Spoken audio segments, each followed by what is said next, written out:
Hey guys, it's Nick here with the MOFI Minute, the original MOFI news channel right here, the Total Health Books and Records channel. Wow, I was gone for a week and the internet blew up with MOFI news. Unbelievable.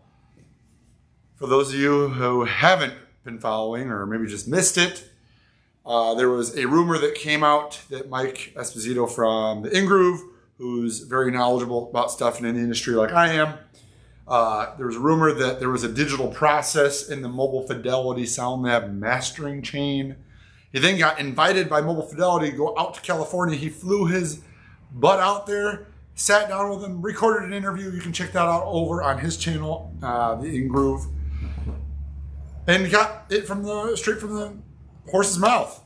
And I'm going to sum it up. There's a million videos out there talking about this whole thing. So I'm just going to hit it once and kind of move on, because even I'm getting tired of looking at 100 videos of this topic. So, but my hat's off to Mike, taking his own time, taking his own money, heading out there, getting some answers.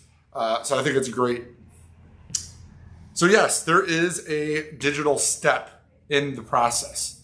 So they get the master tapes, they convert them to DXD, and then take that back to their mastering chain in California and cut the lacquers from there. A lot of people are confused on this and not understanding why they do this. And I think this kind of goes a couple ways. There's a lot of education that I can do on my channel to help you guys understand why they do this, how they do it, what it is, how it works. But I think most people are upset because they're not being very clear about their mastering chain. And here's a little insert from the one step. Obviously, it's original master recording, lacquer, convert, vinyl. They don't really tell you what happens here in this middle part. They don't tell you it gets converted, which is, I think, what's rubbing a lot of people wrong. And I totally get it. Like, they kind of lead us to believe that it's all analog all the way through.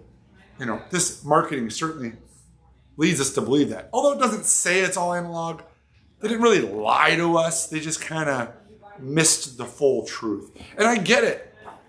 In defense of them, you know, back in the day, they used to go get the master tapes, bring them back to their studio and cut it.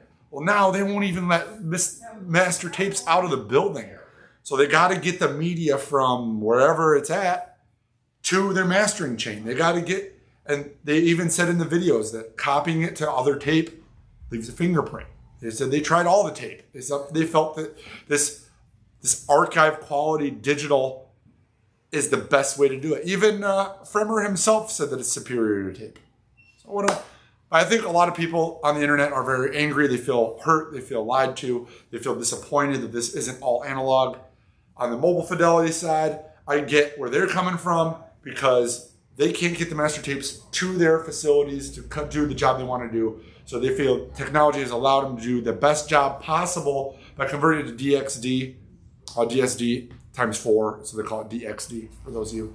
And you can do research on that on the internet. You can look at Mike Esposito's video, the interview.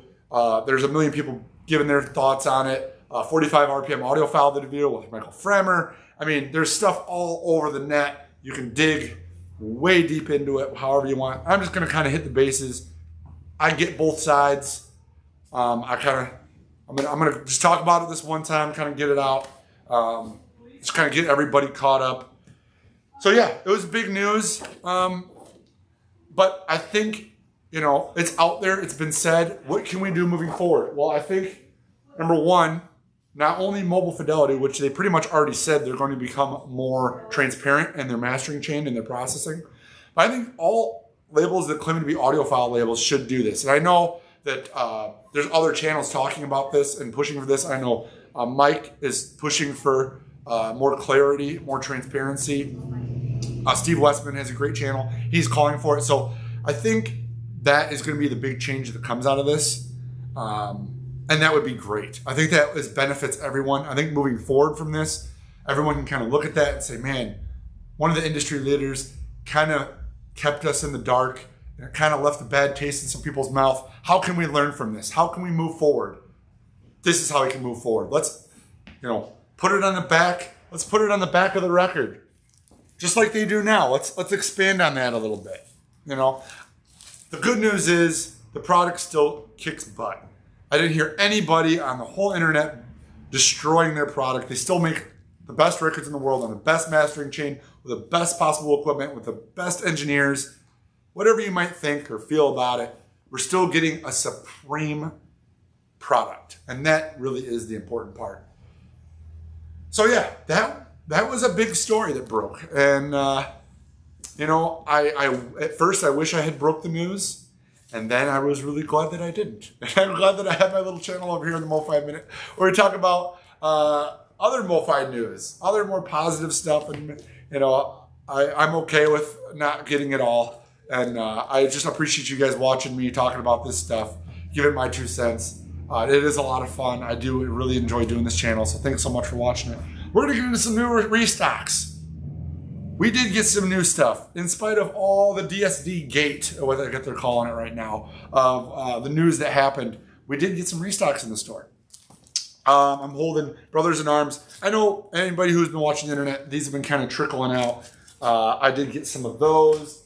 These, I didn't see a lot of people talking about these. I got a few Tiger Lilies in, and I got some T-Rex Electric Warriors. They're all 61 bucks, guys. They're all standard sticker price. We still have a $7 flat rate shipping for the continental USA. So you can buy one of each, one of that. Check out all my new vinyl. I've got a boatload of new vinyl to put on for the new vinyl roundup this week. I mean, it was like 10 boxes. It's the biggest order I've had in a long time. A lot of good back order stuff coming in. Plus, these were back ordered. Hadn't seen these in a long time. These are probably going to go pretty quick. So, you know, happy to get those back in. I dug back in the stash and I found some stuff that wasn't on my website, but I still have in stock. Some of Schmilson's I still have at 51 bucks, which is their old price. I did find my last handful of Oh Mercies. These are out of print. I had just a couple of Young Rascals left, 3 or 4 of those left. The ELO Eldorados. I have one single Cyndi Lauper. She's so unusual left in stock. So you can check those all out on my website, totalonline.com. I'll put the link in the bio. Check that out. Check out all my new vinyl.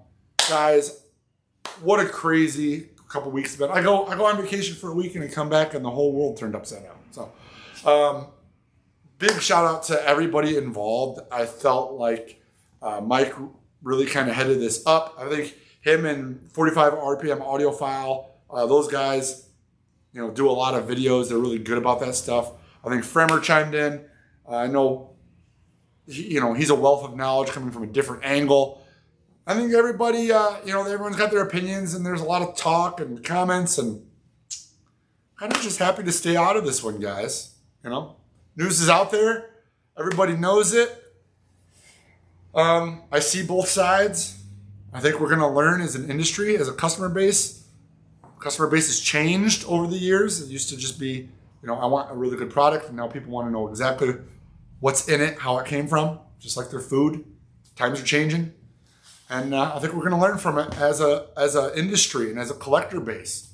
So I think this is going to be a good thing. The negative is really getting me down, guys. So thanks so much for watching the MOFI Minute. I promise to keep doing these. I'm not going to stop doing these videos. I really enjoy doing them. And I will hopefully see you next week with maybe like, would it be cool to have like a new release? I would love to have a new release. I keep pressing them for info. It's pretty murky out there. I think they got a lot going on with this new pressing plant going on. I think it's kind of shifting some things around. So I think here in 23 though, we're going to have some big news coming faster. We'll get back to the MOFI Minute the way I love it. New releases and new stuff hitting the floor every week. Those were the best days. Hope to get back to them soon. See you guys soon. Thanks.